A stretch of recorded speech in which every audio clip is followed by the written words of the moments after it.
안녕하세요, 여러분. 캐나다맘입니다. 오늘 하루 즐겁게 잘 지내고 계시나요?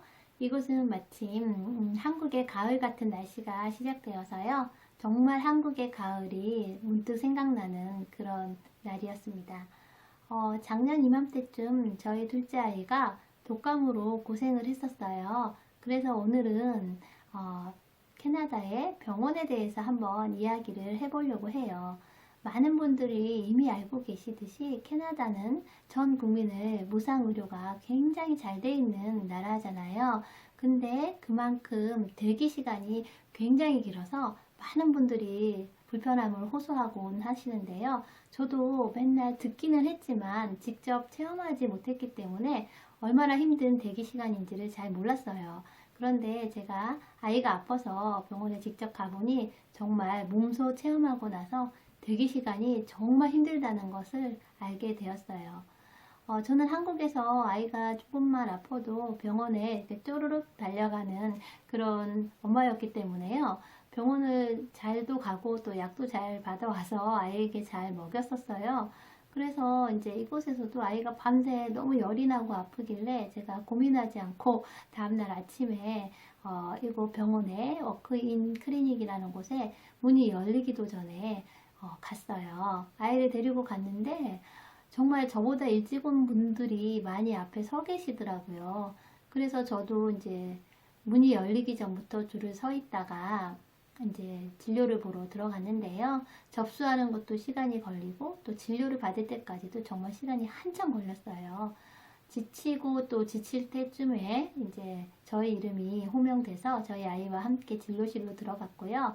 또 진료를 해주시는 선생님께서는 나이가 좀 있으신 이런 캐네디언 선생님이셨고요. 친절하게 해주시기도 하고 차분히 진료를 해주시기는 했는데 저희 소아과, 한국에 있는 소아과 같은 그런 기계들은 하나도 없었어요. 뭐 모니터라든가 저희가 맨날 가면 보여주시면서 귀도 보여주시고 목도 보여주시는 그런 모니터도 하나도 없었고요. 그냥 선생님께서 청진기와 이런 다른 기구들을 이용해서 그냥 직접 진료를 해주시고 나서 요즘 독감이 아이들에게 유행이기 때문에 아마도 독감일 수도 있겠다라고 하시면서 처방을 소아 타미플루를 해주겠다고 하셨어요. 그러시면서 혹시라도 약이 없을 수 있는데 약이 없으면 그냥 타이레놀로 열을 조절하세요라고 하면서 처방전을 주셨어요. 그런데 처방전이 저희가 받는 그렇게 프린트해서 주는 종이가 아니었고요. 메모지 같은 거에 선생님께서 직접 수기로 써서 약을 적어 주셨어요. 그래서 그것을 들고 또 약국이 이제 근처에 있는데요. 약국에 가서 약국은 곳곳에 이곳에 이제 드럭마트라고도 하고 팔마시라도 하고 또 슈퍼에 가면 약 파는 곳이 따로 마련되어 있거든요. 그런데 가서 이제 저의 처방전을 보여드리니까 알맞는 약을 주시는 건데 마침 또 그 약이 없다고 하시는 거예요. 그러면서 빅토리아에 있는 다른 약국도 다 전화를 해봤는데 오늘은 그 약을 구할 수가 없다. 지금 예약을 해놓으면 이제 자기들이 신청을 해서 받을 수 있는 날이 빠르면 내일이고 늦으면 모레 오전에 받을 수 있겠다. 예약을 해놓을래? 라고 물어보시는 거예요. 그래서 저는 정말 당황했어요. 설마 약이 없을까 했는데 약이 없다는 소리를 들으니까 뭐 진짜 큰 병이면 어떡하나 이 사람들이 약을 다 구입해 놓지도 않나 이런 생각이 들더라고요. 그래서 일단 예약을 걸어놓고 어쩔 수 없이 타이레놀과 에드빌만 사서 집으로 돌아왔어요. 근데 우리 아이가 너무 힘들었던 거예요. 워낙 많이 대기하고 있고 또 몸이 막 아픈데 이렇게 엄마를 끌려다니다 보니까 아이가 지칠 대로 지쳐서 집에 와서는 그대로 이제 침대에 누워서 잠이 들었어요. 그런데 밤이 되니까 더 심해지는 거예요. 그래서 제가 열을 재보니까 열도 막 40도가 훌쩍 넘어갔기에 또 제가 아이와 함께 응급실을 가게 되었어요.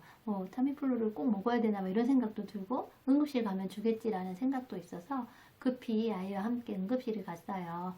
그런데 응급실도 정말 이제 처음 가봤지만 많은 분들이 알려주셨잖아요. 엄청 기다릴 거다 하고 마음에 준비를 하고 갔지만 실제로 가서 기다리다 보니까 정말 지치더라고요. 그 장소가 또 협소하기도 하고 아이가 대기하고 있는 의자가 뭐 그리 편하지도 않고 해서 아이가 눕고 싶어도 눕지도 못하고 또 열은 계속 나고 그런데 간호사님께서 계속 오셔서 수시로 이제 아이들 체크도 하고 아프신 분들 체크도 하시는데, 근데 저에게 아이가 열이 너무 많이 나니까 혹시 집에서 가지고 이제 들어갔는데, 거기 들어가서도 또 대기를 하는 거더라고요. 그래서 또 거기서도 하염없이 대기를 했어요. 거기서 이제 옷을 주시고 응급실 옷으로 갈아입고 환자 옷이요. 갈아입고 팔목에는 이름이 써 있는 밴드 같은 거를 이렇게 해주시더라고요. 그래서 저는 이제 응급실에서 진료받고 나면 뭐 입원 같은 걸 해주나 이렇게 생각을 했어요. 그러고 나서 또 정말 한참을 기다리고 나니까 그나마 거기 들어가서 기다릴 때는 아이가 침대에 누워서 기다릴 수가 있었기 때문에 조금 덜 힘들었어요.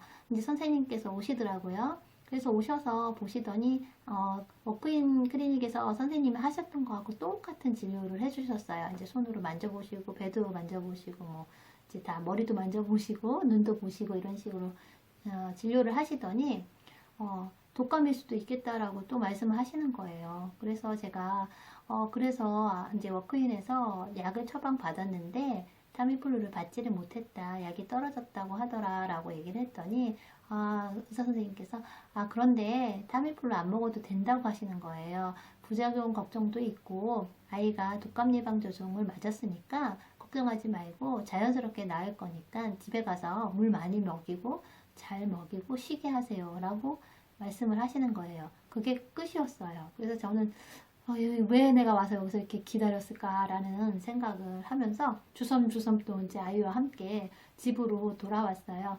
시간만 거의 뭐 4, 5시간을 이제 소비하고 아이와 다시 집으로 왔더니 아이가 너무 지쳐서 정말 그대로 침대에 뻗더라고요. 그래서 아이가 자고 있는 모습을 보면서 제가 이제 만져보고 열나면 또 약맥 깨워서 약 먹이고 또 닦아주고 이렇게 2, 3일이 지났어요. 그랬더니 아이가 그 약이 도착했다고 연락이 오기 바로 전날쯤에 열이 떨어졌어요. 그래서 진짜 약은 안 먹어도 되게 돼서 이제 전화로 약 찾으러 가진 않아도 된다고 얘기를 하면서 취소를 했고요. 그 다음에 집에서 쉬면서 이제 독감을 이겨내게 되었어요. 그래서 저희는 이래서 사람들이 웬만히 아파서는 병원을 안 가는구나 라고 뼈저리게 느꼈고요. 아이들은 또 저희가 생각하는 것보다 강할 수 있는데 엄마가 너무 마음 졸이지 말아야 되겠다라고 생각하면서 이제 병원에 웬만하면 가지 않으려고 저희가 다짐을 했습니다. 또 얘기를 들어보니까 응급실에서도 뭐 아이들 뭐 피가 나거나 어디가 뭐 깨졌을 때도 지혈하고 있어도 수건이 다 피가 붙을 때까지도 순서가 오질 않아서 많이들 고생한다고 그래요. 응급실에는 정말 응급 순위가 철저하게 지켜지기 때문에 저희 건강한 아이들이 조금 아픈 거는 거기에서 이렇게 치료받을 순번이 너무 오지를 않아요. 워낙에 급한 환자들도 많고 또 정말 중한 환자들도 많기 때문에 그래서 저희처럼 뭐 소아 전용 응급실 뭐 이런 거에 가더라도 이렇게 빨리 순서가 돌아오지는 않더라고요. 그래서 평상시에 아이들 체력을 좀 길러주고 또 평상시에 비타민을 좀 많이 먹여야 되겠다. 뭐 이런 생각을 하면서 아이와 저는 앞으로 어디가 아프면 일단은 병원을 가지 말자 이렇게 둘이 다짐을 했습니다. 유학 생활 중에 솔직히 집을 떠났는데 아프지 말아야 하잖아요. 그래서 저 평상시에 자기 전에도 반드시 비타민도 먹이고 그냥 햇빛 나면 나가서 막 뛰놀기도 하면서 건강관리를 조금 더 신경 쓰게 되었어요. 한국에 있는 또 우리 친구들도 많이 이제 이런 계절에 환절기가 되면 독감이 또 유행을 하고 막 지나가잖아요. 모두 다 진짜 아프지 말고 건강하게 가을을 지냈으면 좋겠고요. 모두 행복했으면 좋겠습니다. 또 혹시라도 궁금한 점이 있으시면 또 댓글 주세요. 제가 또 알려드리도록 하겠습니다. 오늘도 감사합니다.